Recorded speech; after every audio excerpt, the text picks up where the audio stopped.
খুবই জটিল। এটাকে জটিল করে আমাদের মতো পলিটিশিয়ানরা। সাধারণ মানুষ তারা খুবই দেশপ্রেমী। 1971 সালে মহান মুক্তিযুদ্ধের মাধ্যমে এই দেশটি স্বাধীন হয়েছে। 71 যারা দেখেনি তারা বাংলাদেশকে মিস করেছে।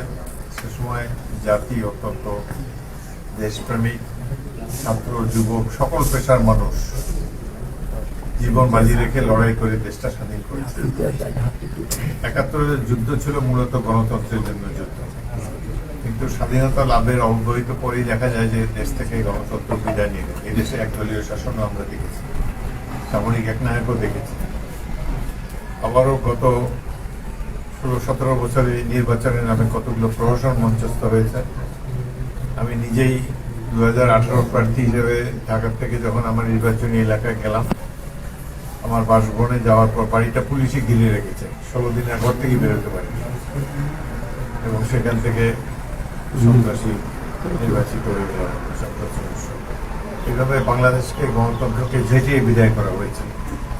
অবশেষে জনগণের ত্যাগ প্রতীক্ষা, বিশেষ করে ছাত্র যুবক, ছাত্রদের অভিভাবক, তারা সবাই রাজপথে নেমে অনেক ত্যাগ প্রতীক্ষার বিনিময় আবু সাইদ, মুগ্ধ, ওয়াসিম এদের মতো তরুণরা জীবন দিয়ে দেশে আবার গণতন্ত্র প্রতিষ্ঠা করেছে এবং মাফিয়া নেত্রী দেশ ছেড়ে পালিয়ে দিয়েছে। এত ত্যাগ প্রতীক্ষার পরও অবশেষে একটা বিগত যে তত্ত্বাবধায়ক সরকার ছিল তারা জনগণের জন্য তেমন কিছু করতে পারে নাই, মূলত তাদের অভিজ্ঞতার অভাবে। ইউনুস ভালো লোক ছিলেন, পৃথিবী বিখ্যাত লোক, কিন্তু তাদের পক্ষে দেশের মানুষের সমস্যা সমাধান করা সম্ভব। অর্থনীতির সূচক নিচের দিকে নেমে গিয়েছে। এই যে হামের টিকা আনেনি, বহু লোক জীবন দিয়েছে। এইভাবে অদক্ষ ব্যক্তিদের হাতে রাষ্ট্র করলে তখন জনগণের অনেক ভোগান্তি হয়। কিন্তু যাই হোক, তারা নিরপেক্ষ সরকার ছিল, তারা চেষ্টা করেছে, অভিজ্ঞতার অভাবে তারা সফল হতে পারে। অবশেষে তাদের একটা কৃতিত্ব দেয়, তারা একটা সুষ্ঠু নির্বাচন করেছে। আমি বাংলাদেশ সামরিক বাহিনীকে ধন্যবাদ জানাই যে তারা একটা সুষ্ঠু নির্বাচনের ব্যবস্থা করেছে। এখন আবার গণতন্ত্রের ট্র্যাকে উঠেছে দেশ। আশা করব এই রাষ্ট্র সুন্দরভাবে গণতান্ত্রিক পর্যায়ে গণতান্ত্রিক ব্যবস্থার মাধ্যমে অগ্রসর হবে, জাতি সমৃদ্ধ হবে। এই সময় বিগত সরকারের লিগেসি হিসাবে কতগুলো জিনিস সেখানে রয়ে গেছে। একটা হলো জুলাই সনদ। কয়েকজন ব্যক্তি তো রাষ্ট্রের সংবিধান পরিবর্তন করতে পারে না, সংবিধান পরিবর্তন করতে পারে গণপ্রতিনিধি। আপনারা জনগণ যাদেরকে ভোট দিয়ে বানাবেন তারা দেশের ভাগ্য নির্ধারণ করবেন, কিন্তু তারা কিছু উদ্ভট নিয়মও করে গিয়েছে যে ব্যক্তির নির্দেশের সংবিধান পরিবর্তন হয়ে যায়। সংখ্যাগরিষ্ঠ দল বিএনপি তারা জুলাই সনদে সই করেছে। সংসদেও তারা বলেছে যে তারা জুলাই সনদ বাস্তবায়ন করবে। তবে কয়েকটি বিষয়ে বিএনপি নোট অফ ডিসেন্ট দিয়েছে, জনগণ তাদেরকে রায় দিয়েছে। সুতরাং ওই জুলাই সনদেও লেখা আছে যে রাজনৈতিক দল যারা নোট অফ ডিসেন্ট দিয়েছে তারা যদি জনগণের ম্যান্ডেট পায় তাহলে নোট অফ ডিসেন্টকে তারা কার্যকর করতে পারবে। মূলত আমি দেখতে পাই যে বিরোধী দল এবং সরকারি দল তার মধ্যে খুব বেশি মতভেদ নেই। অল্প কিছুটা আছে রাজনৈতিক উচ্চাল, কিছু আছে অন্যকে ডাউন করার একটা চেষ্টা আছে। কিন্তু আমার মনে হয় যে বিরোধী দল এবং সরকারি দল মিলে একটা সমঝোতায় উপনীত হতে পারবে, যাতে করে জুলাই সনদের মূল থিমটা বাস্তবায়ন হবে। উভয় দলই চায় এই দেশে যেন আবার মাফিয়াতন্ত্রের প্রত্যাবর্তন না করতে পারে, সেই ব্যাপারে তারা সবাই একমত আছে। আগামী দিনে সংবিধান সংশোধনের মাধ্যমে চেষ্টা করা হবে জুলাই সনদ বাস্তবায়ন।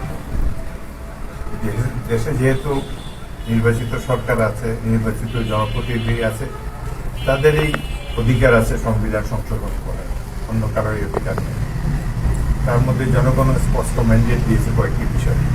সুতরাং আমি আশা করব সরকারি দল এবং বিরোধী দল মিলে সংবিধান সংশোধন করে জুলাই সনদকে বাস্তবায়ন করবে।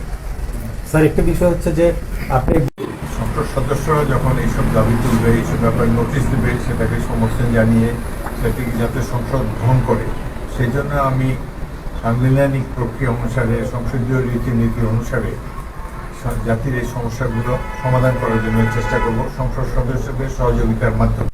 সবচাইতে বড় মাদকের যে গডফাদার, তাকে পুলিশ গ্রেফতার করেছে। আমি আশা করব ভোলা এবং অন্যান্য অঞ্চলে এই যে মাদকের বিস্তার রোধ করার জন্য পুলিশ কার্যকর ভূমিকা নেবে।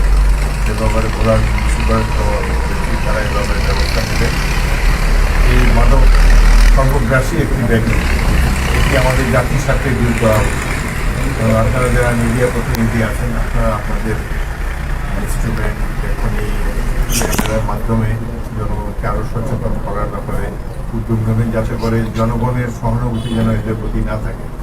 এদের হাতে প্রচুর টাকা, ধরা বলি তারা সাধারণ মানুষকে নামে মিটিং মিছিল করার চেষ্টা করে, সেগুলো যাতে না করতে পারে সেগুলো আমি পুলিশ বাহিনীকে বলেছি, এই ব্যাপারে চেষ্টা করা হবে।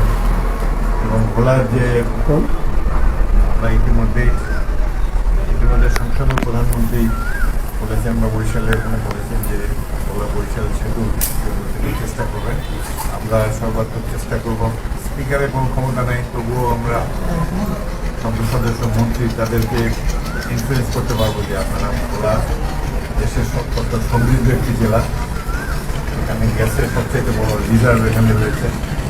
তারপরে ঢাকার লোকেরা যে ইলিশ মাছ খায়, ধান, খাদ্যশস্য প্রচুর, এখানে একটি মেডিকেল কলেজ হলে জনগণ অত্যন্ত উপকৃত হবে। এসব ব্যাপারে সরকার